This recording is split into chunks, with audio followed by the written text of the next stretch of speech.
Hi and welcome back. This is week 4 of Fundamentals. Of course, I'm Dan Ireland from Awareful and thank you so much for joining me again.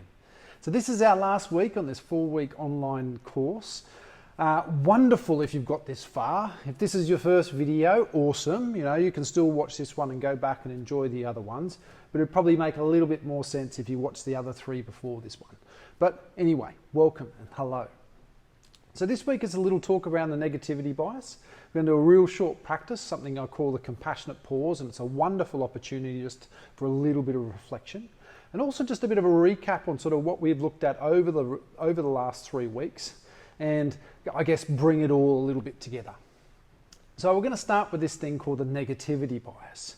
Now, one of the main reasons why mindfulness has had such a meteoric rise is around this, I guess, this negativity bias that we have. Now, negativity bias isn't just a cool name that I've made up, it's genuinely backed by science. We have this mind that loves to sort of focus on what's negative in life. There's a wonderful quote by Dr.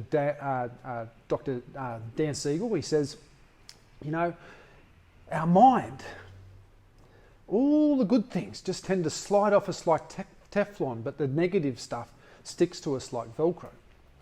And what he means, in fact, I'll give you a little practical example. So if you could just imagine, just for the next couple of minutes, I'm your line manager. And obviously we're the best team in the company. I mean, it goes without saying. we're in training, we're the training team. And I say, right, come in, I'm going to give you 10 things about you. And as you come in and you sit down, I go, right, welcome, 10 things for your appraisal. And I'm going to give these 10 things, very important things that I need you to focus on, understand this is who you are. And so I start off with, you're enthusiastic, you're energetic, you're a team worker, you're kind-hearted, you're compassionate and empathetic, you're enthusiastic, I think I've already said that, and 2 other amazing things. But you're always late. If you could just step out of the room and just bring in the next person. But what do you walk away with?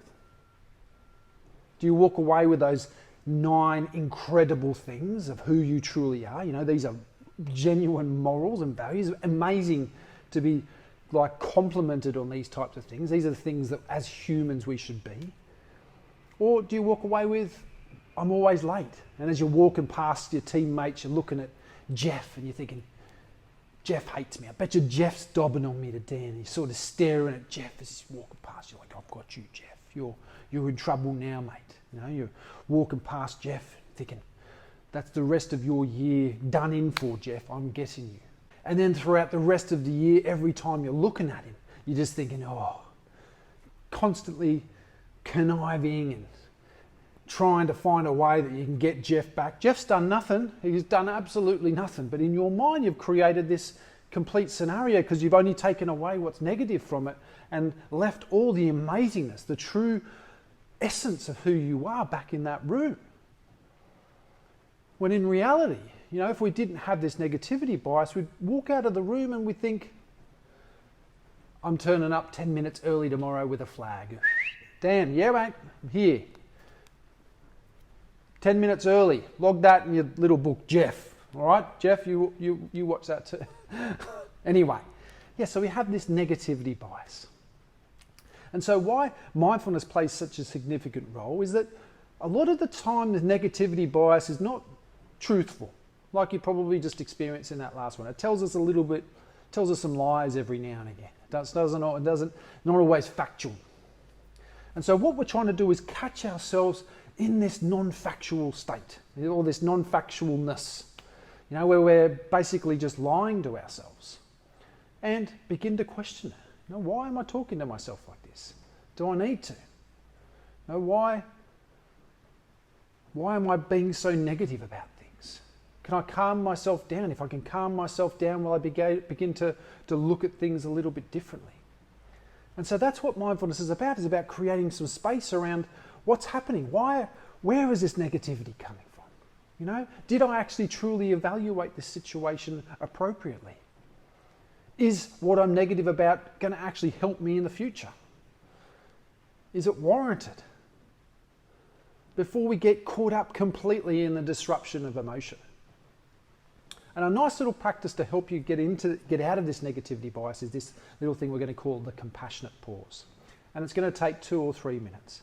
And I'd love you to do it just right where you are. And there'll be a link in the description below for you to access this again and again as much as you'd like. I'd love this to be a go-to, you know, have so much wonderful feedback from this particular practice just to help get out of that negativity bias or get out of those overthinking and back into actually what's happening in your environment. And so where you are, I just want you to pause. I just want you to take a few moments just to notice the movement of your breath, the sensations. It doesn't matter where on the breath, you're just having a notice of the sensations. And as you breathe in, I just want you to remind yourself that you can feel those sensations and say in. And as you breathe out, noticing those sensations as you're breathing out and saying out. So it's in and out. And I just want you to keep repeating that over and over again. In and out.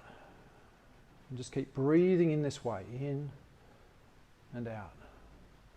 Over and over. In and out. And anytime you're noticing yourself getting into distraction, remember that's an important point. You just come back to your breath and in and out.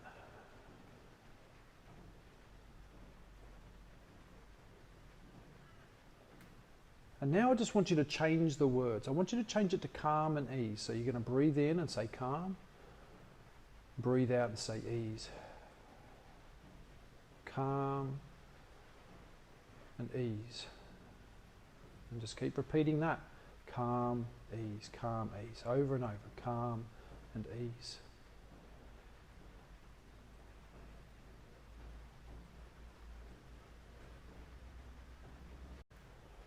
And then when you're ready, I just want you to open your eyes again if they're not already. And just I want you to do a couple more. Calm and ease.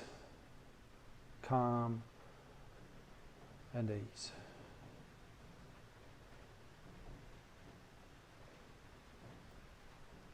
Okay? Nice and simple. You know, and it's all we're trying to do is just bring in this space around what's happening so we can help us to make more simpler, wiser decisions, that we're not caught up in the emotion. This is where mindfulness works as magic. This is what this has been all about, is where am I holding my attention? Am I completely focused on the negative here, completely consumed by it? Am I trying to find a problem in things that maybe aren't there? Is what I'm getting negative about actually going to help me in the future? And step back, breathe, a few moments, nothing much.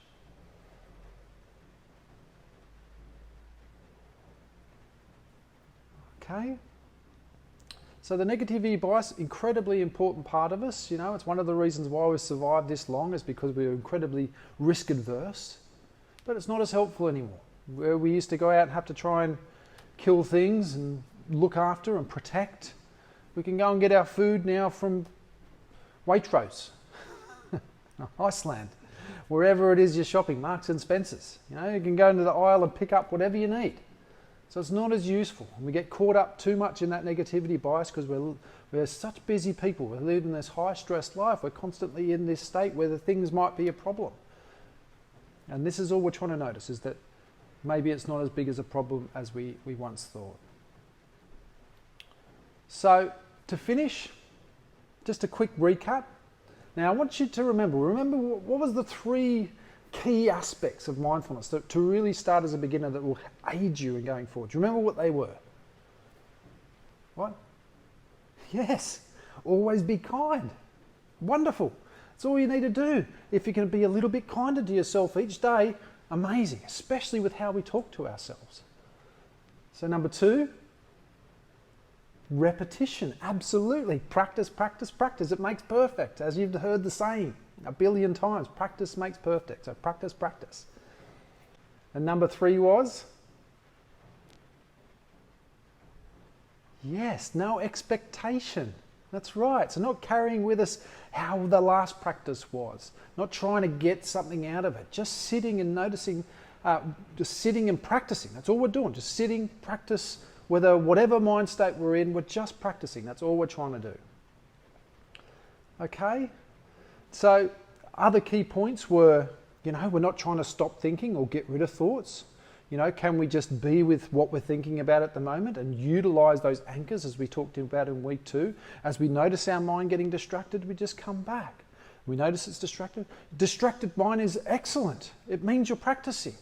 That's why we're here, is to get better at this distraction, because in those distracted moments that we tend to jump on ourselves, be more negative to ourselves.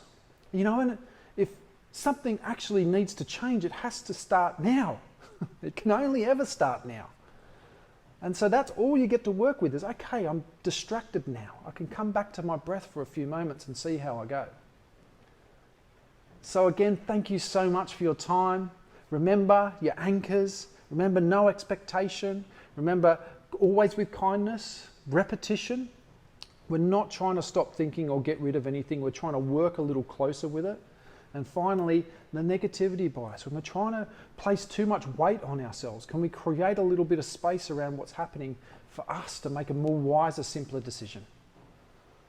Thank you so much. I hope you truly enjoyed it. I'd love your feedback. Put it in the comments below, or like or share, or whatever you'd like to do. Your time has been so appreciated. Have an amazing rest of your day.